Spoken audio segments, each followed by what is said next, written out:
and get ready to hear the single most insane story in gangster rap that you will ever hear.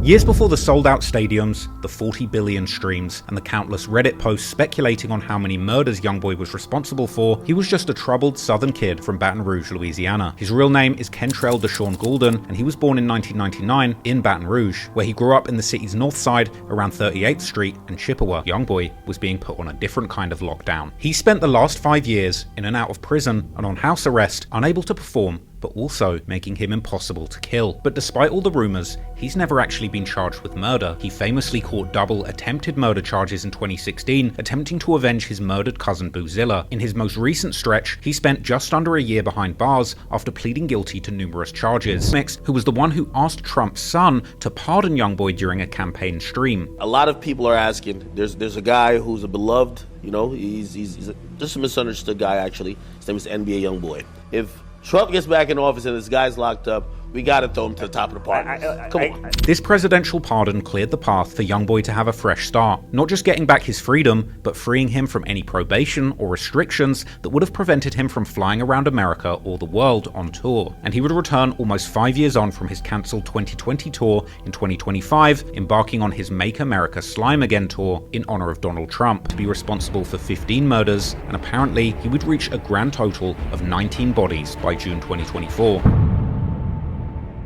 Baton Rouge police are looking into a deadly shooting that claimed the life of a local rapper. When an unknown suspect in a red Chevy Trailblazer G wasn't quick enough. The shooting death of a local rapper. Baton Rouge police say the local rapper was shot and killed at his home at Lakeside Villa Apartments on Wellwood Drive after midnight. The deadly shooting of a student walking home from school. New details surrounding a violent crime that happened here around 7:15 Saturday night. Well, police are trying to get to the bottom of a drive-by shooting in Baton Rouge. Police say someone shot Jason Nixon several times. Hey, look, hanging out the one that's trying to flood along the interstate. Today, Baton Rouge police named the 2 people killed on River Road last night. 2 people were killed and 2 others were sent to a hospital. We now know the name of the person killed in a shooting in Baton Rouge. Police say 24-year-old Deontay Veal was shot and killed. Investigators say 23-year-old Tremaine Phillips died. Breaking tonight, 1 person dead after a shooting on Sherwood Common Boulevard. Person shot and killed along North Acadian. 30-year-old Jawan Alisi was shot to death. No, that ain't my work, man. They are looking for information on the shooting death of this man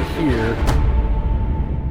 And this isn't some huge secret. In fact, I discussed in my previous video, Youngboy, Real Killer or Fake Gangster, which I made a couple years ago when his body count was still at 12. But the truth is, Youngboy isn't the person pulling the triggers and committing these murders personally. He openly raps about contracting killers over 7 times, never even seeing the face of the people doing the hits. Although his 2016 double attempted murder charges would prove that he's clearly capable of pulling the trigger if it came to it. In efforts to prevent him bailing out on his prior charges, the FBI have openly labeled Youngboy as the known leader of a violent Louisiana gang. And the truth is, he is literally surrounded by shooters at all times, with a number of the most notorious shooters in the South being affiliated with his NBA or Never Broke Again record label and his alleged 4K Trey street gang and their allies state to state, meaning that wherever Youngboy goes, he's accompanied by countless crash outs who are ready and willing to shoot and catch bodies to protect Youngboy and his multi-million-dollar interests. Alleged 19 murder victims which have never before been identified publicly until now.